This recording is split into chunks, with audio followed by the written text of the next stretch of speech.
Hello guys, welcome back to my class. ಇವತ್ತಿನ class ತುಂಬ important ಆಗಿರುತ್ತೆ ಆ್ಯಂಡ್ ತುಂಬ ಇಂಟ್ರೆಸ್ಟಿಂಗ್ ಇರುತ್ತೆ. ಯಾಕೆಂದರೆ ತುಂಬ ಜನ ಮಾತಾಡುವಾಗ ಪ್ಲೇಸ್ಗಳನ್ನ ಹೇಳುವಾಗ ಅದರಿಂದ ಆ್ಯಟ್ ಹಾಕಬೇಕಾ ಇನ್ ಹಾಕಬೇಕಾ ಅನ್ನೋದ್ರಲ್ಲಿ ಕನ್ಫ್ಯೂಸ್ ಆಗ್ತಿರ್ತಾರೆ. ಆ್ಯಂಡ್ ತುಂಬ ಜನ ತಪ್ಪಾಗಿ ಆ್ಯಟ್ ಹಾಗೂ ಇನ್ನ ಯೂಸ್ ಮಾಡ್ತಿರ್ತಾರೆ.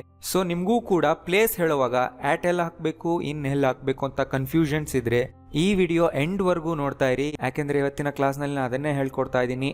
ಆ್ಯಟ್ ಹಾಗೂ ಇನ್ನು ನಾವು ಪ್ಲೇಸ್ಗಳ ಜೊತೆ ಹೇಗೆ ಯೂಸ್ ಮಾಡಬೇಕು, ಎರಡಕ್ಕೂ ಇರೋ ಡಿಫ್ರೆನ್ಸ್ ಏನು, ಆ್ಯಂಡ್ ಯಾವ ಸಿಚುವೇಶನ್ ಕಾಂಟೆಕ್ಸ್ನಲ್ಲಿ ಆ್ಯಟ್ ಇನ್ ಹಾಕಬೇಕು ಅನ್ನೋದು ತುಂಬ ಎಕ್ಸಾಂಪಲ್ಸ್ ಜೊತೆ ಹೇಳ್ಕೊಡ್ತಾ ಇದ್ದೀನಿ. ಆ್ಯಂಡ್ ನಿನ್ನೆ ಕೊಟ್ಟಿರೋ ಕ್ವಶನ್ಸ್ಗೆ ಆನ್ಸರ್ಸ್ನ ಕೂಡ ಕೊಡ್ತಾ ಇದ್ದೀನಿ. ಸೊ ಇದು ಕ್ಲಾಸ್ ನಂಬರ್ 21. ನೀವು ಎಲ್ಲ ಕ್ಲಾಸ್ನ ಸೀರಿಯಲ್ ವೈಸ್ ನೋಡ್ಕೊಂಡು ಬರಬೇಕು. ಆಗ ಮಾತ್ರ ನಿಮಗೆ ಪ್ರತಿ ಕ್ಲಾಸ್ಗೂ ಲಿಂಕ್ ಇರುತ್ತೆ. Right? Okay, let start. So ನಿಮಗೆ ಗೊತ್ತಿದೆ ಅಲ್ವಾ, ನಾನು ಬಿ ಫಾರ್ಮ್ ಕ್ಲಾಸ್ನ ಇಂಟ್ರಡಕ್ಷನಲ್ಲಿ ಹೇಳಿದ್ದೆ ಇಷ್ಟು ಬಿ ಫಾರ್ಮ್ಸ್ನ ನಾನು ನಿಮಗೆ ಹೇಳ್ಕೊಡ್ತೀನಿ ಅಂತ. ಈಗ ಆಲ್ರೆಡಿ ನಾವು ಆಕ್ಯುಪೇಷನ್, ಪರ್ಸ್ನಾಲಿಟಿ, ಅಡ್ಜೆಕ್ಟಿವ್, ರೆಗ್ಯುಲರ್ ಅಡ್ಜೆಕ್ಟಿವ್ನ ಮುಗಿಸಿದ್ದೀವಿ. ಸೊ ಇವತ್ತಿನ ಕ್ಲಾಸ್ನಲ್ಲಿ ನಾವು ಪ್ಲೇಸ್ನ ಹಿಂದೆ ಆ್ಯಟ್ ಇನ್ನ ಹೇಗೆ ಹಾಕಬೇಕು ಅನ್ನೋದನ್ನ ಕಲಿತಾ ಇದ್ದೀವಿ. ರೈಟ್? ಸೊ ಇಲ್ಲಿ ನೋಡಿ, ಸಬ್ಜೆಕ್ಟ್ ಬಿ ಪ್ಲಸ್ ಪ್ಲೇಸ್ನ ಹಾಕ್ತೀವಿ. ಸೊ ಇದು ಬೇಸಿಕ್ ಸ್ಟ್ರಕ್ಚರ್ ನಿಮಗೆ ಗೊತ್ತಿದೆ. ಈ ಸೀರೀಸ್ನಲ್ಲಿರೋ ಹಳೆ ಕ್ಲಾಸ್ ನೀವು ಫಾಲೋ ಮಾಡಿದರೆ ನಿಮಗೆ ಗೊತ್ತಿರುತ್ತೆ. ಸೊ ಇದರಲ್ಲಿ ನಾವೇನು ಮಾತಾಡ್ತೀವಿ, ಯಾವ ವಸ್ತು ಎಲ್ಲಿದೆ ಅಥವಾ ಯಾರು ಎಲ್ಲಿದ್ದಾರೆ ಅನ್ನೋದ್ರ ಬಗ್ಗೆನೇ ಮಾತಾಡ್ತೀವಿ. ಓಕೆ, ಯಾವುದೇ ಆ್ಯಕ್ಷನ್ ಬಗ್ಗೆ ಮಾತಾಡಲ್ಲ. ರೈಟ್? ಬಿ ಫಾರ್ಮ್ನಲ್ಲಿ ನಾವು ಅದು ನೆನ್ಪಿಟ್ಕೊಳ್ಳಿ. ಟೆನ್ಸ್ಗಳು ಬಂದಾಗ ನಾನು ಆ್ಯಕ್ಷನ್ಗಳ ಬಗ್ಗೆ ನಿಮ್ಗೆ ಹೇಳ್ಕೊಡ್ತೀನಿ. ಓಕೆ, ಸೊ ಇಲ್ಲಿ ನೋಡಿ, ವೇರ್ ಈಸ್ ಕಿರಣ್ ಅಂತ ನಿಮ್ಗೆ ಯಾರೋ ಕೇಳಿದರು. ಅಂದರೆ ಏನು, ಕಿರಣ್ ಎಲ್ಲಿದ್ದಾನೆ, ಅವ್ನ ಜಾಗ ಹೇಳು. ರೈಟ್? ಸೊ ನಾವು ಆನ್ಸರ್ನ ಈ ಥರನೇ ಕೊಡಬೇಕಲ್ವಾ, ಕಿರಣ್ ಈಸ್ ಅಂತ ಹೇಳಿ ಮುಂದಕ್ಕೆ ಅವನಿರೋ ಪ್ಲೇಸ್ನ ಹಾಕಬೇಕು.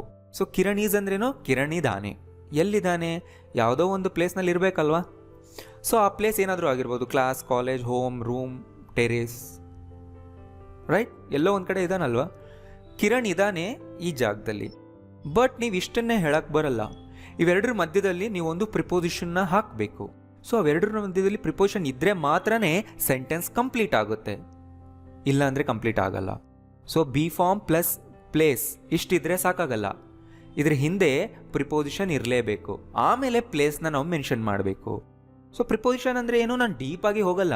ಪ್ರಿಪೋಸಿಷನ್ನ ಡೆಫಿನೇಷನ್ ಹೇಳ್ಕೊಟ್ಟು ನಿಮಗೆ ತುಂಬ ಬೋರ್ ಮಾಡಿಸಲ್ಲ. ಡೈರೆಕ್ಟ್ ನಾನು ಹೇಳ್ತಾ ಇದ್ದೀನಿ ನೋಡಿ, ಈ ವರ್ಡ್ಗಳನ್ನ ನಾವು ಪ್ರಿಪೋಸಿಷನ್ಸ್ ಅಂತೀವಿ. ಇಷ್ಟು ನೆನ್ಪಿಟ್ಕೊಂಬಿಡಿ. ನೀವು ತುಂಬ ಡೀಪಾಗಿ ಗ್ರಾಮರ್ ಕಲ್ತು ಮಾತಾಡಬೇಕಾಗಿಲ್ಲ, ನಿಮಗೂ ಬೋರ್ ಆಗುತ್ತೆ. ನಾವು ಯಾಕೆ ಕಲಿಬೇಕು ಗ್ರಾಮರ್ನ ಇಷ್ಟು ಡೀಪಾಗಿ ಅಂತ ಅನಿಸುತ್ತೆ. ಈ ವರ್ಡ್ಸ್ನ ನಾವು ಪ್ರಿಪೋಸಿಷನ್ ಅಂತೀವಿ. ಸೊ ಇವುಗಳ ಕೆಲಸ ಏನಂದರೆ ಸಬ್ಜೆಕ್ಟ್ನ ಪ್ಲೇಸ್ಗೆ ಲಿಂಕ್ ಮಾಡುತ್ತೆ. ರೈಟ್? ರಿಲೇಷನ್ಶಿಪ್ನ ಹೇಳುತ್ತೆ ಅವೆರಡರ ಮಧ್ಯದಲ್ಲಿ, ಮೇಲೆ, ಕೆಳಗೆ, ಹಿಂದೆ, ಮುಂದೆ, ಈ ಥರದ್ದು. ಇಷ್ಟು ನೆನಪಿಟ್ಕೊಂಬಿಡಿ. ಸೊ ಇಷ್ಟು ಸಾಕಲ್ವ ನಿಮಗೆ ಮಾತಾಡೋದಕ್ಕೆ? ಇಷ್ಟು ಗೊತ್ತಾದರೆ ಸಾಕು. ಏನು ಗೊತ್ತಾಗಬೇಕು, ನಾವು ಡೈರೆಕ್ಟ್ ಬಿ ಫಾರ್ಮ್ ಮುಂದೆ ಪ್ಲೇಸ್ನ ಹಾಕಬಾರ್ದು. ಮಧ್ಯದಲ್ಲಿ ಒಂದು ಪ್ರಿಪೋಸಿಷನ್ನ ಹಾಕಿಬಿಟ್ಟೆ ಪ್ಲೇಸ್ನ ಮೆನ್ಷನ್ ಮಾಡಬೇಕು, ಇಲ್ಲ ಅಂದರೆ ಸೆಂಟೆನ್ಸ್ ಕಂಪ್ಲೀಟ್ ಆಗಲ್ಲ. ಇಷ್ಟು ನೆನಪಿಟ್ಕೊಳ್ಳಿ ತಲೆ ಒಳಗೆ. ನೀವು ತುಂಬ ಬಿಗಿನರ್ಸ್ ಆಗಿದ್ದರೆ ಬರೆದಿಟ್ಕೊಂಬಿಡಿ. ರೈಟ್? ಸೊ ಗೊತ್ತಾಯ್ತಲ್ವ ಈಗ? ಓಕೆ, ಅರ್ಥ ಆಯಿತು. ತುಂಬ ಜನಕ್ಕೆ ಐಡಿಯಾ ಇರುತ್ತೆ ನಾವು ಹಾಕಲೇಬೇಕು, ಗೊತ್ತಿದೆ ನಮಗೆ ಅಂತ. ಆ್ಯಂಡ್ ಇವತ್ತಿನ ಕ್ಲಾಸ್ನಲ್ಲಿ ನಾನು ನಿಮಗೆ ತುಂಬ ಇಂಪಾರ್ಟೆಂಟಾಗಿ ಹೇಳ್ಕೊಡ್ತಾ ಇದ್ದೀನಿ ಆ್ಯಟ್ ಇನ್. ಇವೆರಡರ ಮೇಲೆ ಫೋಕಸ್ ಮಾಡ್ತಾ ಇದ್ದೀನಿ. ಎಂಥ ಸಿಚುವೇಷನಲ್ಲಿ ಹೇಳಬೇಕು, ಅದ್ರ ಮುಂದೆ ಎಂಥ ವರ್ಡ್ಸ್ ಬರಬೇಕು ಅಂತ. ಓಕೆ, ಸೊ ಆ್ಯಟ್ ಯಾವಾಗ ಹಾಕ್ತೀವಿ ಫಸ್ಟ್ ನೋಡಿ. To talk about a position or location as a point. ನಾವು ಒಂದು ಜಾಗನ ಒಂದು ಪಾಯಿಂಟ್ ಅಂತ ತೊಗೊಂಡ್ರೆ, ಅಷ್ಟು ಮಾತ್ರ ಅಂತ ತೊಗೊಂಡ್ರೆ ನಾವು ಆ್ಯಟ್ ಹಾಕ್ತೀವಿ. ಅಂದರೆ ನಾವು ಇರುವಂತಹ ಜಾಗನ ಒಂದು ಪಾಯಿಂಟ್ ಅಂತ ತೊಗೊಳ್ತೀವಿ. ಅಷ್ಟು ಮಾತ್ರನೇ ನಾವು ಕನ್ಸಿಡರ್ ಮಾಡ್ತೀವಿ. ಅದ್ರ ಸುತ್ತಮುತ್ತ ಇರೋದನ್ನ ನಾವು ಕನ್ಸಿಡರ್ ಮಾಡಲ್ಲ. ಅವಾಗ ನಾವು ಆ್ಯಟ್ ಅಂತ ಯೂಸ್ ಮಾಡ್ತೀವಿ. ಎಕ್ಸಾಂಪಲ್ಸ್ ಕೊಟ್ಟಾಗ ನಿಮ್ಗೆ ಕ್ಲಿಯರಾಗಿ ಅರ್ಥ ಆಗುತ್ತೆ. ಜಸ್ಟ್ ಫಾಲೋ ಮಾಡಿ. ಅಂದರೆ at the college, at the bus stop, at the bank ಅಂತ ನಾವು ಹೇಳ್ಬೋದು. ಅಂದರೆ ಅರ್ಥ ಏನು, ಕಾಲೇಜ್ನಲ್ಲಿ, ಬಸ್ ಸ್ಟಾಪ್ನಲ್ಲಿ, ಬ್ಯಾಂಕ್ನಲ್ಲಿ ಅಂತ ಹೇಳ್ತೀವಲ್ವ. ಸೊ ನೀವು ಕನ್ನಡದಲ್ಲಿ ಯಾವಾಗ ನಲ್ಲಿ ಅಂತ ಯೂಸ್ ಮಾಡಿ ಹೇಳ್ತೀರಾ ಅಂಥ ಸೆಂಟೆನ್ಸ್ಗಳನ್ನೆಲ್ಲ ಇಂಗ್ಲೀಷ್ನಲ್ಲಿ ಆ್ಯಟ್ ಅಂತಲೇ ಹೇಳಿ. ಫಾರ್ ಎಕ್ಸಾಂಪಲ್, ನಿಮ್ಗೆ ಯಾರೋ ಕೇಳಿದ್ರೆ ಎಲ್ಲಿದ್ದೀರಾ ಅಂತ, ನಾನು ಕಾಲೇಜ್ನಲ್ಲಿ ಇದ್ದೀನಿ, ನಲ್ಲಿ ಅಂತ ಬಂತಲ್ವಾ. ಸೊ ಅದನ್ನು ಇಂಗ್ಲೀಷ್ನಲ್ಲಿ ಆ್ಯಟ್ ದ ಕಾಲೇಜ್ ಅಂತಲೇ ಹೇಳಬೇಕು. ಅದರ ಅರ್ಥ ನಾ ಕಾಲೇಜ್ನಲ್ಲಿ ಎಲ್ಲೋ ಒಂದು ಕಡೆ ಇದ್ದೀನಿ ಅಂತ. ಗೊತ್ತಾಗ್ತಿದೆ ಅಲ್ವಾ? ಕಾಲೇಜ್ನ ಹಿಂದೆನೂ ಇರ್ಬೋದು, ಮುಂದೆ ಇರ್ಬೋದು, ಅಥವಾ ಒಳಗಿರ್ಬೋದು. ಕಾಲೇಜ್ನ ಯಾವುದೋ ಒಂದು ಲೊಕೇಶನ್ನಲ್ಲಿ ಇರ್ಬೋದು, ಕ್ಲಾಸ್ ರೂಮಲ್ಲಿ ಇರ್ಬೋದು, ಆಫೀಸ್ ರೂಮ್ನಲ್ಲಿ, ಟಾಯ್ಲೆಟ್ನಲ್ಲಿ, ಎಲ್ಲೇ ಆದರೂ. ಅಥವಾ ಹತ್ರ ಅಂತಲೂ ಹೇಳ್ತೀರಾ, ಕಾಲೇಜ್ ಹತ್ರ, ಬ್ಯಾಂಕ್ ಹತ್ರ, ಬಸ್ ಸ್ಟಾಪ್ ಹತ್ರ ಅಂತ. ಅವಾಗೆಲ್ಲ ಆ್ಯಟ್ನೇ ಹಾಕಿ. ಇಷ್ಟು ನೆನಪಿಟ್ಟುಕೊಳ್ಳಿ. ಮುಂದೆ ಎಕ್ಸಾಂಪಲ್ಸಲ್ಲಿ ಇನ್ನೂ ಗೊತ್ತಾಗುತ್ತೆ ನಮಗೆ. ಆ್ಯಂಡ್ ತುಂಬ ಸರಿ ಆ್ಯಟ್ ಹೋಮ್ ಅಂತಲೇ ಹೇಳ್ತೀವಿ. ಮನೇಲಿದ್ದೀನಿ, ಮನೆಯಲ್ಲಿ, ಅಲ್ಲಿ ಅಂತ ಬಂತಲ್ವಾ. ಸೊ ಆ್ಯಟ್ ಹೋಮ್ ನೆನ್ಪಿಟ್ಕೊಂಬಿಡಿ. ಎಕ್ಸಾಂಪಲ್ಸ್ ನೋಡಿ, ಅವಾಗ ಕ್ಲಿಯರ್ ಆಗುತ್ತೆ ನಿಮಗೆ.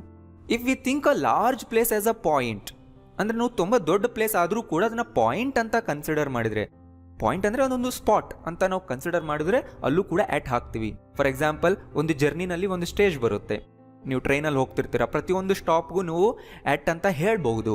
ಎಕ್ಸಾಂಪಲ್ ನಾನು ಹೇಳ್ತೀನಿ ನಿಮಗೆ. ಅಥವಾ ಮೀಟಿಂಗ್ ಪ್ಲೇಸ್ಗೂ ನೀವು ಆ್ಯಟ್ ಅಂತ ಹೇಳ್ಬೋದು. ಈ ಥರ ಹೇಳ್ಬೋದು, let's meet at the park, let's meet at the college. ಅದೊಂದು ಮೀಟಿಂಗ್ ಸ್ಪಾಟ್ ಅಂತ ಅಂದ್ಕೊಂಡ್ರೆ. ಸೊ ಇನ್ನು ಯಾವಾಗ ಹೇಳ್ತೀವಿ, ಇದು ತುಂಬ ಈಸಿ ಇದೆ. To talk about locations in 3D spaces and geographical areas. ಆ ವರ್ಡ್ಸ್ ಬಗ್ಗೆ ತುಂಬ ಕನ್ಫ್ಯೂಸ್ ಆಗಬೇಡಿ, ನಾನು ಹೇಳ್ತೀನಿ ನೋಡಿ. ನಮ್ಮ ಸುತ್ತ 4 ವಾಲ್ಸ್ ಇದ್ದರೆ, ಓಕೆ, ನಮ್ಮ ಸುತ್ತ 4 ವಾಲ್ಸ್, 4 ಗೋಡೆಗಳಿದ್ದರೆ, ಅದ್ರ ಮಧ್ಯದಲ್ಲಿ ನಾವಿದ್ದರೆ ನೀವು ಇನ್ ಅಂತಲೇ ಹೇಳಬೇಕು. ಸೊ ಕ್ಲಾಸ್ ರೂಮ್ನಲ್ಲಿರ್ತೀರ, 4 ಗೋಡೆ ಇರುತ್ತೆ, ರೂಮ್ನಲ್ಲಿರ್ತೀರ, 4 ಗೋಡೆ ಇರುತ್ತೆ. ಅರ್ಥ ಆಗ್ತಿದೆ ಅಲ್ವಾ? ಆ ಥರ ಸ್ಪೇಸ್ನಲ್ಲಿ ಇದ್ದರೆ ನಾವು ಇನ್ ಅಂತಲೇ ಹೇಳಬೇಕು. ಜಿಯೋಗ್ರಾಫಿಕಲ್ ಏರಿಯಾ ಅಂದರೆ ಪ್ರದೇಶಗಳು. ನಾ ಇರೋವಂಥ ಏರಿಯಾ ಯಾವುದು, ಕಂಟ್ರಿ ಯಾವುದು, ಸಿಟಿ, ಕಾಂಟಿನೆಂಟ್, ಸ್ಟೇಟ್, ಇವಕ್ಕೆಲ್ಲ ನೀವು ಇನ್ ಅಂತಲೇ ಹೇಳಬೇಕು. ಇನ್ Jayanagar, in Bangalore, in Karnataka, in India. ಈ ಥರ ಜಿಯೋಗ್ರಾಫಿಕಲ್ ಏರಿಯಾ ಬಂದರೂ ನಮ್ಮ ಸುತ್ತ 4 ವಾಲ್ಸ್ ಇದ್ರು, ಅಥವಾ 4 ವಾಲ್ಸೇ ಆಗಿರಬೇಕಾಗಿಲ್ಲ, ಒಂದು ಕಂಟೈನರ್ ಆಗಿದ್ರು ಕೂಡ, ಫಾರ್ ಎಕ್ಸಾಂಪಲ್ ಬಾಕ್ಸ್, ಅಲ್ಲೆಲ್ಲ ನೀವು ಇನ್ ಹಾಕಬೇಕು. ಗೊತ್ತಾಗ್ತಿಲ್ವಾ? In the office, room, class, kitchen, box, fridge, in Jayanagar, Bengaluru, India, in the country, in the space, in the world, in the universe, ಇವೆಲ್ಲದರ ಹಿಂದೆನೂ ನೀವು ಇನ್ ಹಾಕಬೇಕು. ರೈಟ್? ಇಷ್ಟು ನೆನ್ಪಿಟ್ಕೊಳ್ಳಿ. ಈಗ ಎಕ್ಸಾಂಪಲ್ಸ್ ನೋಡಿ, ಇಲ್ಲಿ I am at the college ಅಂತ ನಾನು ಇಲ್ಲಿ ಹೇಳ್ತಾ ಇದ್ದೀನಿ. ಸೊ ಯಾರಾದರೂ ಕೇಳಿದಾಗ, ನಾನು ಕಾಲೇಜ್ನಲ್ಲಿ ಇದ್ದರೆ ನಾನು ಈ ಥರ ಆನ್ಸರ್ ಮಾಡ್ತೀನಿ, ನೀನು ಎಲ್ಲಿದೆಯಾ ಅಂತ ಕೇಳಿದಾಗ, I am at the college ಅಂತ. ಇದ್ರ ಅರ್ಥ ನಾನು ಕಾಲೇಜ್ನ ಕ್ಯಾಂಪಸ್ ಒಳಗಿರ್ಬೋದು, ಕಾಲೇಜ್ ಪಕ್ಕದಲ್ಲಿ, ಹಿಂದೆ, ಮುಂದೆ, ಯಾವುದೋ ಒಂದು ಲೊಕೇಶನಲ್ಲಿ ಇರ್ಬೋದು, ಅವಾಗ ನಾನು ಅಟ್ ದ ಕಾಲೇಜ್ ಅಂತ ಕರಿತೀನಿ. ಯಾಕಂದರೆ ನನ್ನ ಸುತ್ತಮುತ್ತ 4 ಗೋಡೆ ಇರಲ್ವಲ್ಲ ಕ್ಯಾಂಪಸ್ ಅಂತ ಅಂದ್ಕೊಂಡ್ರೆ, ಆದ್ದರಿಂದ ನಾನು ಅಟ್ ಹಾಕಬೇಕು. ಅದೊಂದು ಅಂದರೆ ನಾನಿರೋ ಪಾಯಿಂಟ್ ಅದು ಅಂದ್ಕೊಂಡು ನಾನು ಹೇಳ್ತಾ ಇದ್ದೀನಿ. ಅದೇ ನಾನು ಕ್ಲಾಸ್ ರೂಮ್ನಲ್ಲಿದ್ದರೆ ಐ ಮೀನ್ ಕ್ಲಾಸ್ ಅಂತ ಹೇಳಬೇಕು. ಅಂದರೆ ಕ್ಲಾಸ್ ರೂಮ್ ಅನ್ನೋದು 4 ಗೋಡೆಗಳ ಮಧ್ಯದಲ್ಲಿ ನಾನು ಇರ್ತೀನಿ, ಆದ್ದರಿಂದ ಐ ಆಮ್ ಇನ್ ಕ್ಲಾಸ್ ಅಂತಲೇ ಹೇಳಬೇಕು. ರೈಟ್? ಇಲ್ಲಿ ನೋಡಿ, ಇದು ಅಟ್ ದ ಕಾಲೇಜ್. ಯಾಕೆಂದರೆ ಕಾಲೇಜ್ನ ಕ್ಯಾಂಪಸ್ನಲ್ಲಿ ನಾವು ಎಲ್ಲಾದರೂ ಇರಬಹುದು, ಪೂರ್ತಿ ಕಾಲೇಜ್ನೇ ನಾವು ಒಂದು ಸ್ಪಾಟ್ ಅಂತ ಕನ್ಸಿಡರ್ ಮಾಡ್ಕೊತೀವಿ. ಬಟ್ ಇದು ಇನ್ ದ ಕ್ಲಾಸ್, ಯಾಕೆಂದರೆ ನಮ್ಮ ಸುತ್ತ 4 ಗೋಡೆ ಇರುತ್ತೆ, ಅದ್ರ ಒಳಗೆ ನಾವಿರ್ತೀವಿ ಅಲ್ವಾ? ಬೇಕಾದ್ರೆ ನೀವು ಈ ಥರ ಹೇಳ್ಬೋದು, ಇನ್ ದ ಕ್ಯಾಂಪಸ್ ಅನ್ಬೋದು, ಕ್ಯಾಂಪಸ್ನ ಒಳಗಿದ್ದೀರಾ, ಅವಾಗ ನೀವು ಇನ್ ದ ಕ್ಯಾಂಪಸ್ ಅನ್ಬೋದು. ಯಾಕೆಂದರೆ ಕಾಲೇಜ್ ಅಂತ ಅಂದಾಗ ನಮಗೆ 4 ಗೋಡೆ ಇರಲ್ಲ, ಬಿಲ್ಡಿಂಗ್ಸ್ ಇರುತ್ತೆ ನಮ್ಮ ಸುತ್ತಮುತ್ತ, ಟ್ರೀಸ್ ಇರುತ್ತೆ ಅಲ್ವಾ? ಆದ್ದರಿಂದ ಸೊ ನೀವು ಕಾಲೇಜ್ನ ಬಿಲ್ಡಿಂಗ್ನ ಒಳಗಿದ್ರೆ ಯಾವುದೋ ಒಂದು ರೂಮ್ನಲ್ಲಿ ಇರ್ತೀರಲ್ವಾ, ಸೊ ಅವಾಗ ನೀವು ಇನ್ ದ ಕ್ಲಾಸ್ ರೂಮ್ ಅಂತಲೇ ಹೇಳಬೇಕು. ರೈಟ್? ಅಥವಾ on the 2nd floor, on the 3rd floor ಅಂತ ಹೇಳಬೇಕಾಗುತ್ತೆ. ಏನೋ ಎಕ್ಸಾಂಪಲ್ಸ್ ನೋಡಿ ಗೊತ್ತಾಗುತ್ತೆ. 3000 students study in this college. ಇಲ್ಲಿ ನೋಡಿ, ಇನ್ ದಿಸ್ ಕಾಲೇಜ್ ಅಂತ ಬಂತು. ಯಾಕೆ? ಇನ್ನೊಂದ್ಸರಿ ಓದಿ, 3000 students study in this college. ಅಂದರೆ ಸೊ 3000 ಸ್ಟೂಡೆಂಟ್ಸ್ ಈ ಪೂರ್ತಿ ಕಾಲೇಜ್ನ ಕ್ಯಾಂಪಸ್ನ ಕವರ್ ಮಾಡಿರ್ತಾರೆ. ಯಾವುದೋ ಒಂದು ಲೊಕೇಶನ್ನಲ್ಲಿ 3000 ಸ್ಟೂಡೆಂಟ್ಸ್ ಇರಲ್ಲ, ಎಂಟೈರ್ ಕಾಲೇಜ್ನ ನಾವು ಕನ್ಸಿಡರ್ ಮಾಡ್ತೀವಿ. ಅವರು ಸ್ಪ್ರೆಡ್ ಆಗಿರ್ತಾರೆ. ಆವಾಗ ನಾವು ಇನ್ ಅನ್ನೋದು ತಗೋಬೇಕು. ಯಾವಾಗ ಪೂರ್ತಿ ಏರಿಯಾ ಸ್ಪ್ರೆಡ್ ಆಗಿರುತ್ತೆ ನಾವು ಮಾತಾಡ್ತಾ ಇರೋದು, ಆವಾಗ ನಾವು ಇನ್ ಅಂತಲೇ ಹೇಳಬೇಕು. Right? Next, I am at home ಅಂತ ಹೇಳ್ತೀವಿ. ಯಾಕೆಂದರೆ ಪೂರ್ತಿ ಹೋಮ್ನ ನಾವೊಂದು ಸ್ಪಾಟ್ ಅಂತ ಕನ್ಸಿಡರ್ ಮಾಡ್ತೀವಿ. ಸೊ ಕನ್ನಡದಲ್ಲೇ ತಗೊಳ್ಳಿ, ಏನಂತೀವಿ? ನಾ ಮನೇಲಿದ್ದೀನಿ ಅಂತ ಹೇಳ್ತೀರಾ. ಮನೆಯಲ್ಲಿ, ಒಳಗೆ ಅನ್ನಲ್ಲ, ಮನೇಲಿದ್ದೀನಿ ಅಂತ ನೀವು ಹೇಳ್ತೀರಾ. ಸೊ ಅಲ್ಲಿ ಅಂತ ಬಂತ ಆ್ಯಟ್ ಹಾಕಿ ಅಷ್ಟೇ. ಸೊ ನೀವು ಮನೆಯಿಂದ ಹೊರಗಡೆ ಇದ್ರೂ, ಅಂದರೆ ಬಾಗಿಲು ಮುಂದೆ ಇದ್ರೂ ನೀವು ಫೋನಲ್ಲಿ ಏನು ಹೇಳ್ತೀರಾ? ನಾ ಮನೇಲಿದ್ದೀನಿ ಅಂತಲೇ. ಮನೆ ಹಿಂದೆ ಇದ್ದರು, ಮನೆ ಮೇಲಿದ್ರು, ಮನೆ ಪಕ್ಕದಲ್ಲಿದ್ದರು, ಅಂದರೆ ನೀವು ಪೂರ್ತಿ ಹೋಮ್ನ ಒಂದು ಸ್ಪಾಟ್ ಅಂತ ಅಂದ್ಕೊಂಡಿದ್ರೆ ತಾನೇ. ಅದಕ್ಕೆ ನೀವೆಲ್ಲೇ ಇದ್ದರೂ ಮನೇಲಿದ್ದೀನಿ ಅಂತಲೇ ಅಂತೀರಾ. ಗೊತ್ತಾಗ್ತಿದೆ ಅಲ್ವಾ? ಅದಕ್ಕೆ ಇಂಗ್ಲೀಷ್ನಲ್ಲಿ ಆ್ಯಟ್ ಹೋಮ್ ಅನ್ಬೇಕು. ನೀವು ರೂಮ್ ಒಳಗಿದ್ರೆ I am in the room ಅಂತ ಹೇಳ್ತೀರಾ. ಆಗ ಅದು 4 ಗೋಡೆ ಮಧ್ಯದಲ್ಲಿ ನೀವು ಇರ್ತೀರಾ. ಸೊ ಪೂರ್ತಿ ಸ್ಪ್ರೆಡ್ ಆಗಿರಲ್ಲ ಅಲ್ವಾ, ನೀವು ಮನೇಲಿ ಪೂರ್ತಿ ನೀವು ಸ್ಪ್ರೆಡ್ ಆಗಿರಲ್ಲ. ಬಟ್ ಇಲ್ಲಿ ನೋಡಿ, there is no electricity in the house ಅನ್ಬೇಕು. ಸೊ ನೋಡಿ, ಎಲೆಕ್ಟ್ರಿಸಿಟಿ ಅನ್ನೋದು ಪೂರ್ತಿ ಹೌಸ್ನ ಕವರ್ ಮಾಡುತ್ತೆ, ಸ್ಪ್ರೆಡ್ ಆಗುತ್ತೆ ಅದು, ಆದ್ರಿಂದ ಇನ್ ದ ಹೌಸ್ ಅಂತ ಹೇಳ್ತೀವಿ. ಬಟ್ ನೀವು ಪೂರ್ತಿ ಮನೆನ ಸ್ಪ್ರೆಡ್ ಮಾಡ್ಕೊಳ್ಳಲ್ಲ ನೀವೊಬ್ಬರೇ. ಗೊತ್ತಾಗ್ತಿದೆಯಲ್ಲ? ಮೇಲೆ ಕೂಡ ನೋಡಿ, ಇನ್ ದ ಕಾಲೇಜ್, ಯಾಕೆಂದರೆ ಅಷ್ಟು ಸ್ಟೂಡೆಂಟ್ಸ್ ಕವರ್ ಮಾಡಿರ್ತಾರೆ, ಕಾಲೇಜ್ನ ಸ್ಪ್ರೆಡ್ ಆಗಿರ್ತಾರೆ. ಅದೇ ಥರ ಎಲೆಕ್ಟ್ರಿಸಿಟಿ ಪೂರ್ತಿ ಹೌಸ್ನ ಕವರ್ ಮಾಡಿರುತ್ತೆ, ಸ್ಪ್ರೆಡ್ ಮಾಡಿರುತ್ತೆ ಅಷ್ಟೇ. I am at the theatre. So same meaning again ಮತ್ತೆ ಅದೇ ಬರ್ತದೆ. ಅಂದರೆ ನೀವು ಇದನ್ನು ಯಾವಾಗ ಹೇಳ್ಬೋದು? ಥಿಯೇಟ್ರ್ ಹೊರಗಡೆ ನಿಂತಿದ್ರು ಹೇಳ್ಬೋದು, ಒಳಗಡೆ ಸಿನಿಮಾ ನೋಡ್ತಿದ್ರು ಹೇಳ್ಬೋದು, ನೀವು ಥಿಯೇಟ್ರ್ನಲ್ಲಿ ಎಲ್ಲೇ ಇದ್ದರೂ ಇದನ್ನು ಹೇಳ್ಬೋದು. ಯಾಕೆಂದರೆ ಅವ್ರಿಗೆ ಲೊಕೇಶನ್ ಹೇಳ್ತಾ ಇದ್ದೀರಾ, ನೀವು ಎಲ್ಲಿದ್ದೀರಾ ಅಂತ. ಅರ್ಥ ಆಗ್ತಿದೆ ಅಲ್ವಾ? There are 400 seats in the theatre. So ನೋಡಿ ಮತ್ತೆ ಏನು 400 ಸೀಟ್ಸ್ ಪೂರ್ತಿ ಥಿಯೇಟರ್ನ ಕವರ್ ಮಾಡಿರುತ್ತೆ, ಸ್ಪ್ರೆಡ್ ಆಗಿರುತ್ತೆ. ಆದ್ದರಿಂದ ಇನ್ ದ ಥಿಯೇಟರ್ ಅಂತಲೇ ಹೇಳಬೇಕು. ಥಿಯೇಟರ್ನಲ್ಲಿ 400 ಸೀಟ್ಸ್ ಇದೆ ಅಂತ ಅರ್ಥ ಕೊಡುತ್ತಾಗ ಅಲ್ವಾ. ಸೊ ಡಿಫ್ರೆನ್ಸಸ್ ಗೊತ್ತಾಗ್ತಿದೆ ಅಲ್ವಾ. ನೋಡಿ ಇನ್ನು the train stops for an hour at Mysuru. So ಇಲ್ಲಿ ನಾನು ಟ್ರೈನಲ್ಲಿ ಜರ್ನಿ ಮಾಡ್ತಾ ಇದ್ದೀನಿ ಅಂದರೆ ಮೈಸೂರು ಅನ್ನೋದು ಮಧ್ಯದಲ್ಲಿ ಎಲ್ಲೋ ಬರುವಂಥ ಒಂದು ಸ್ಟೇಜ್, ಅದೊಂದು ಸ್ಟಾಪ್, ಮತ್ತು ಮುಂದಕ್ಕೆ ನಾನು ಹೋಗ್ತೀನಿ. ಆ ಥರ ಇದ್ದಾಗ ಆ ಸ್ಟಾಪ್ನ ನಾನೊಂದು ಪಾಯಿಂಟ್ ಅಂತ ಕನ್ಸಿಡರ್ ಮಾಡ್ಬೋದು. ಸೊ ಇದೇ ಥರ ಜರ್ನಿನಲ್ಲಿ ತುಂಬ ಪಾಯಿಂಟ್ಸ್ ಬರುತ್ತಲ್ವ, ಆ ಪಾಯಿಂಟ್ಸ್ನಲ್ಲೆಲ್ಲ ಟ್ರೈನ್ ಸ್ಟಾಪ್ ಆಗುತ್ತಲ್ವ. ಆದ್ದರಿಂದ ಆ ಪಾಯಿಂಟ್ನ ನೀವು ಆ್ಯಟ್ ಮೈಸೂರು, ಆ್ಯಟ್ ತುಮಕೂರು ಅಂತ ನೀವು ಹೇಳ್ಕೊಂಡು ಹೋಗ್ಬೋದು. ಆ್ಯಂಡ್ ಇನ್ನಂತನೂ ಹೇಳ್ಬೋದು, ಏನು ತಪ್ಪಿಲ್ಲ ಈ ಒಂದು ಸೆಂಟೆನ್ಸ್ನಲ್ಲಿ. ಇನ್ ಮೈಸೂರು ಅಂತ ಹೇಳೋದು ತಪ್ಪಿಲ್ಲ, ಬಟ್ ತುಂಬ ಕಾಮನ್ ಇದು. ಬಟ್ ಇಲ್ಲಿ ನೋಡಿ ಆ್ಯಟ್ ಹಾಕಬಾರ್ದು, ಶಿ ಲಿವ್ಸ್ ಇನ್ ಮೈಸೂರು ಅಂತಾನೆ ಹೇಳಬೇಕು. ಯಾವಾಗಲೂ ನಾವು ಜೀವನ ಮಾಡೋದು, ವಾಸ ಮಾಡೋದು ಬಂತು ಅಂದರೆ ಇನ್ ಅಂತಾನೆ ಹಾಕಬೇಕು. ಯಾಕೆಂದರೆ ಅವ್ರು ಮೈಸೂರಿನಲ್ಲಿ ವಾಸಿಸ್ತಾರೆ ಅಂದರೆ ಮೈಸೂರಿನಲ್ಲಿ ಓಡಾಡ್ತಾರೆ, ಒಂದು ರೀತಿ ಪೂರ್ತಿ ಮೈಸೂರನ್ನ ಕವರ್ ಮಾಡ್ದಂಗೆ ಆಗುತ್ತದು. ಒಂದು ನೆನ್ಪಿಟ್ಕೊಳ್ಳಿ, ಲಿವಿಂಗ್ ಬಗ್ಗೆ ನಾವು ಮಾತಾಡ್ತಾರೆ ಇನ್ ಹಾಕಲೇಬೇಕು. Let's meet at the park ಅಂದರೆ ಪಾರ್ಕ್ ಅನ್ನೋದನ್ನ ನಾನೊಂದು ಸ್ಪಾಟ್ ಅಂತ ಕನ್ಸಿಡರ್ ಮಾಡಿದ್ದೀನಿ. ಆ ಪಾಯಿಂಟ್ನಲ್ಲಿ ನಾವು ಮೀಟ್ ಆಗೋಣ ಅಂತ. ನಾವು ಪೂರ್ತಿ ಪಾರ್ಕ್ನಲ್ಲಿ ಏನೇನಿದೆ, ಓಕೆ ಪೂರ್ತಿ ಪಾರ್ಕ್ನಲ್ಲಿ ಓಡಾಡೋಣ ಆ ಥರ ಏನು ಹೇಳ್ತಿಲ್ಲ.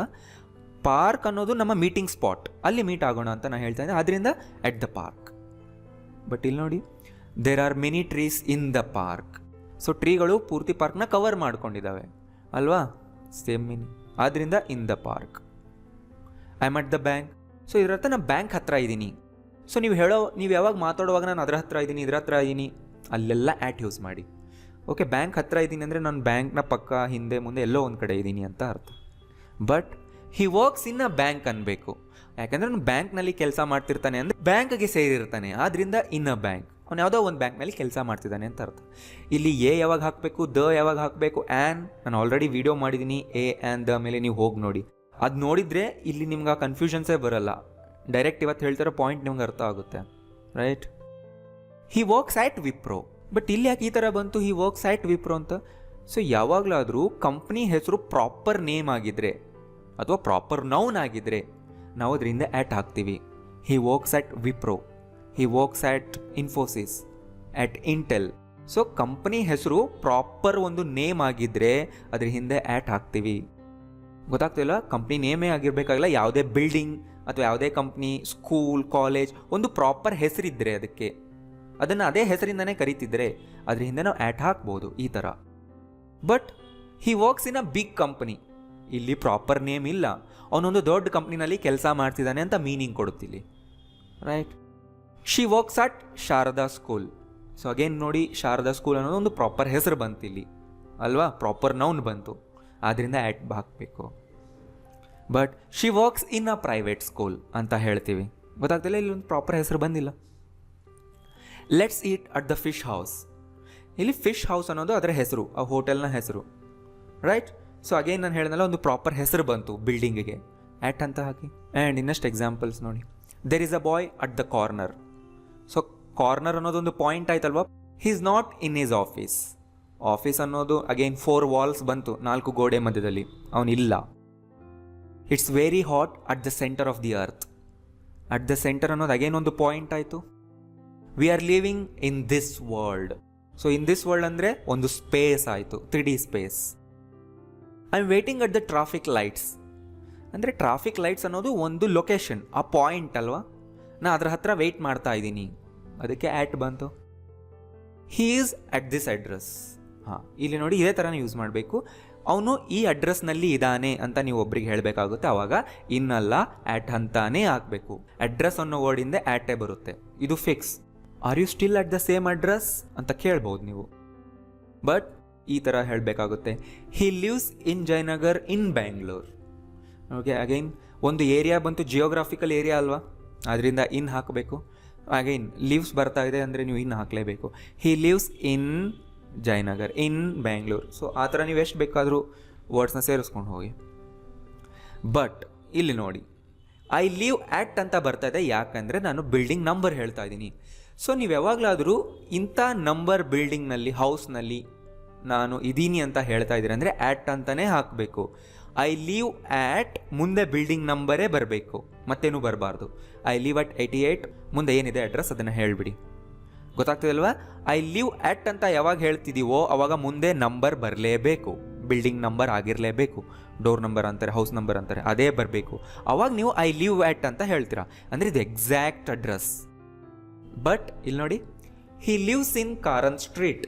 ಸೊ ಆ ಸ್ಟ್ರೀಟ್ನಲ್ಲಿ ಅವ್ನ ಮನೆ ಇದೆ, ಅವ್ನು ಅಲ್ಲಿರ್ತಾನೆ ಅನ್ನೋವಾಗ ನೀವು ಇನ್ ಅಂತ ಹೇಳಬೇಕಾಗುತ್ತೆ. ಗೊತ್ತಾಗ್ತಿಲ್ವಾ?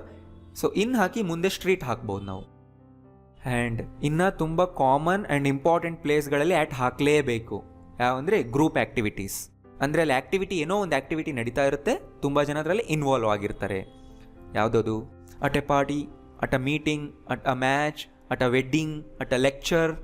ಸೊ ಇವೆಲ್ಲ ಏನು ಆ್ಯಕ್ಟಿವಿಟಿಯ ಹೆಸರು. ಬಂತಂದರೆ ಅದ್ರ ಹಿಂದೆ ನೀವು ಆ್ಯಟ್ ಹಾಕಬೇಕು. ನೀವು ಎ ತೆಗೆದು ದ ಕೂಡ ಹಾಕ್ಬೋದು. ಸೊ ನೆನಪಿದೆ ಅಲ್ವಾ, ಎ ಆ್ಯಂಡ್ ದ ಯಾವಾಗ ಹಾಕ್ತೀವಿ ಅಂತ? ಆ ಕ್ಲಾಸ್ ನೋಡಿ ನಿಮ್ಗೆ ಅರ್ಥ ಆಗುತ್ತೆ. ಸೊ ನೀನು ಎಲ್ಲಿದೆಯಾ? I am at a party, I am at a meeting, I am at a match, I am at a wedding ಅಂತ ಹೇಳ್ಬೋದು. ನೀನು ಎಲ್ಲಿದೆಯಾ ಅಂತ ನಿಮ್ಗೆ ಯಾರಾದರೂ ಕೇಳಿದ್ರೆ, ನೀವು ಈ ಥರ ಆ್ಯಕ್ಟಿವಿಟಿಗಳಲ್ಲಿ ಇದ್ದರೆ ಆ್ಯಟ್ ಹೇಳಿಬಿಟ್ಟೆ ಮುಂದೆ ಅದ್ರ ಹೆಸರನ್ನ ಮೆನ್ಷನ್ ಮಾಡಿ. ಸೊ ಆ ಆ್ಯಕ್ಟಿವಿಟಿ ಅವ್ರಿಗೂ ಗೊತ್ತಿದ್ರೆ ನೀವು ದ ಹಾಕಬೇಕಾಗುತ್ತೆ. ಸೊ ನಿಮಗೆ ನಿಮ್ಮ ಫ್ರೆಂಡಿಗೆ ಗೊತ್ತಿರುತ್ತೆ ಇವತ್ತು ನೀವು ಒಂದು ಮದುವೆಗೆ ಹೋಗ್ತಾ ಇದ್ದೀರಾ ಅಂತ. ನೀವು ಮೊದಲೇ ಹೇಳಿರ್ತೀರಾ. ನೀವು ಹೋಗಿದ್ದೀರಾ ಇಲ್ವ ಅಂತ ಚೆಕ್ ಮಾಡೋಕೆ ಅವ್ರು ಮತ್ತೆ ಕೇಳ್ತಾರೆ, ವೇರ್ ಆರ್ ಯು ಅಂತ. ಅವಾಗ ನೀವು ಹೇಳಿ I am at the wedding ಅಂತ. I am at the wedding, the ಬಂತಲ್ಲಿ. ಗೊತ್ತಾಗ್ತಿದೆ ಅಲ್ವಾ? ಸೊ ಕನ್ಫ್ಯೂಷನ್ ಇದ್ದರೆ ವಿಡಿಯೋನ ಇನ್ನೊಂದು ಸರಿ ನೋಡಿ ಅಷ್ಟೇ. ಸೊ ನಿನ್ನೆ ನಾನು ಕ್ವಶನ್ಸ್ ಕೊಟ್ಟಿದ್ದೆ, ಅದಕ್ಕೆ ಆನ್ಸರ್ಸ್ ಇಲ್ಲಿದೆ ನೋಡಿ. The cat it is at the door. So ಇಲ್ಲಿ 2 ಸಬ್ಜೆಕ್ಟ್ ಬರ್ತಿದೆ. ದ ಕ್ಯಾಟ್ ಆದಮೇಲೆ ಇಟ್ ಬರಬಾರ್ದು. ತುಂಬ ಜನ ಮಿಸ್ಟೇಕ್ ಮಾಡ್ತಾರೆ. ದ ಕ್ಯಾಟ್ಗೆ ಇಟ್ ಹಾಕಬೇಕಲ್ವಾ? ಈ ಥರ ಹಾಕಬಾರ್ದು. The cat is at the door ಅಷ್ಟೇ. ಎವ್ರಿಬಡಿ ಆರ್ ಲರ್ನರ್ಸ್ ಅಲ್ಲ, ಎವ್ರಿಬಡಿ ಈಸ್ ಅ ಲರ್ನರ್. ಯಾಕಂದರೆ ಎವ್ರಿಬಡಿ ಅನ್ನೋದು ಸಿಂಗ್ಯುಲಾರ್. ನಾವು ಒಬ್ಬರನ್ನ ಡಿಸ್ಕ್ರೈಬ್ ಮಾಡ್ತಾ ಇದ್ದರೆ ಅದ್ರ ಹಿಂದೆ ಎ ಹಾಕಬೇಕು ಅಂತ ಹೇಳಿದ್ದೆ ನಾನು. ಎವ್ರಿಬಡಿ ಅನ್ನೋದು ಸಿಂಗ್ಯುಲಾರ್, ಎವ್ರಿ ಒನ್ ಅನ್ನೋದು singular. Where he will be ಅಲ್ಲ, ವೇರ್ ವಿಲ್ ಹಿ ಬಿ ಅಂತ ಹೇಳಬೇಕು. ವಿಲ್ ಬಿ ಮಧ್ಯದಲ್ಲಿ ಸಬ್ಜೆಕ್ಟ್ ಹಾಕಬೇಕು ಯಾವಾಗಲೂ. ಯು ವಿಲ್ ಹ್ಯಾಪಿ ಅಲ್ಲ, you will be happy. Future ಟೆನ್ಸ್ನಲ್ಲಿ ಅಡ್ಜೆಕ್ಟಿವ್ ಬರ್ತಾ ಇದ್ರೆ ಅದ್ರ ಹಿಂದೆ ಬಿ ತುಂಬ ಜನ ಮಿಸ್ ಮಾಡ್ತಾರೆ. ಅದನ್ನು ನೀವು ಮಾಡಬಾರ್ದು. ಯು ವಿಲ್ ಬಿ ಹ್ಯಾಪಿ ಅಂತಾನೆ ಹೇಳಬೇಕು. ಯಾವುದೇ ಅಡ್ಜೆಕ್ಟಿವ್ ಬಂದರೂ ಅದ್ರ ಹಿಂದೆ ಫ್ಯೂಚರ್ ಟೆನ್ಸ್ನಲ್ಲಿ ವಿಲ್ ಬಿ 2 ವರ್ಡ್ಸ್ ಹಾಕಬೇಕು. ಅಂದರೆ ನೀನು ಹ್ಯಾಪಿಯಾಗಿರ್ತೀಯ. ಹೂ ಹಿ ಈಸ್ ಅಂತ ನೀವು ಕ್ವಶನ್ ಕೇಳಬಾರ್ದು ಯಾವತ್ತು. ಹೂ ಈಸ್ ಹಿ ಅಂತಾನೆ ಕ್ವಶನ್ ಕೇಳಬೇಕು. ಇದು ಕ್ವಶನ್ ಮಾರ್ಕ್ ಬರ್ತಾ ಇದೆ ನೋಡಿ, ಗೊತ್ತಾಗ್ತಿದೆ ಅಲ್ವಾ? ಸೊ ಇದಕ್ಕೆ ಎರಡಕ್ಕೂ ಏನು ಡಿಫರೆನ್ಸ್ ಲಾಸ್ಟ್ ಕ್ಲಾಸ್ ನೋಡಿ ನಿಮ್ಗೆ ಅರ್ಥ ಆಗುತ್ತೆ. ವೇರ್ ಹಿ ವಾಸ್ ಎಸ್ಟರ್ಡೇ ಅಲ್ಲ, where was he yesterday. So ಹೇಳಿದ್ನಲ್ಲ, WH ವರ್ಡ್ ಆದ ತಕ್ಷಣ ಬಿ ಫಾರ್ಮ್ ಬರಲೇಬೇಕು ಇಮ್ಮಿಡಿಯೇಟ್ ಆಗಿ. How much important is this for you ಅಂತ ತುಂಬ ಜನ ಕೇಳ್ತಾರೆ. ಆ ಥರ ಕೇಳಬಾರ್ದು. How important is this for you, ಗೊತ್ತಾಗ್ತಿಲ್ವಾ? ಸೊ ಈಗ ನಾನು ರೀಸೆಂಟಾಗಿ ಟ್ರಿಕಿ ಸೆಂಟೆನ್ಸಸ್ದು ಒಂದು ವಿಡಿಯೋ ಹಾಕಿದೆ. 75 ಎಕ್ಸಾಂಪಲ್ಸ್ ಕೊಟ್ಟಿದೆ ಅದರಲ್ಲಿ ನಾನು ನಿಮಗೆ. ಅದರಲ್ಲಿ ನಾನು ಹೇಳ್ಕೊಟ್ಟಿದ್ದೀನಿ, ಹೋಗಿ ನೋಡಿ. ಹೌ ಮಚ್ ಅಂತ ಯಾವತ್ತೂ ಬರಲ್ಲ ಈ ಥರ ಬಂದಾಗ. ಹೌ ಗುಡ್ ಈಸ್ ಪೊಟೇಟೋಸ್ ಅಲ್ಲ, how good are potatoes. Plural ಹಿಂದೆ ಆರ್ ಬರಬೇಕು. There is a vegetables shop ಅಲ್ಲ, there is a vegetable shop. So ನಾನು ಹೇಳಿದ್ನಲ್ವ, ನೌನ್ ಪ್ಲಸ್ ನೌನ್ ಬಂದಾಗ ಫಸ್ಟ್ ನೌನ್ ಸಿಂಗ್ಯುಲಾರೇ ಇರುತ್ತೆ. ವೆಜಿಟೇಬಲ್ಸ್ ಶಾಪ್ ಅಲ್ಲ, vegetable shop. Many cars factories ಅಲ್ಲ, ಮೆನಿ ಕಾರ್ ಫ್ಯಾಕ್ಟ್ರೀಸ್. ತುಂಬ ಕಾರ್ ಫ್ಯಾಕ್ಟ್ರಿಗಳು. ಹೇಳಿದ್ನಲ್ಲ, ನೌನ್ ಪ್ಲಸ್ ನೌನ್ ಬಂದಾಗ ಫಸ್ಟ್ ನೌನ್ ಸಿಂಗ್ಯುಲಾರೇ ಇರುತ್ತೆ. ರೈಟ್? ಸೊ ಗೊತ್ತಾಯ್ತಲ್ಲ? ಕನ್ಫ್ಯೂಸ್ ಆದರೆ ಈ ವಿಡಿಯೋ ಇನ್ನೊಂದು ಸರಿ ನೋಡಿ. ಈ ವಿಡಿಯೋದಲ್ಲಿ ನೀವೇನಾದರೂ ನಿಜವಾಗ್ಲೂ ಕಲ್ತಿದೆ ಅಂತ ಅನಿಸಿದರೆ ಲೈಕ್ ಮಾಡಿ, ಎಲ್ಲರಿಗೂ ಶೇರ್ ಮಾಡಿ, ಯಾರ್ಯಾರು ಕಲಿಯೋದಕ್ಕೆ ಕಷ್ಟಪಡ್ತಾ ಇದ್ದಾರೆ. Thank you.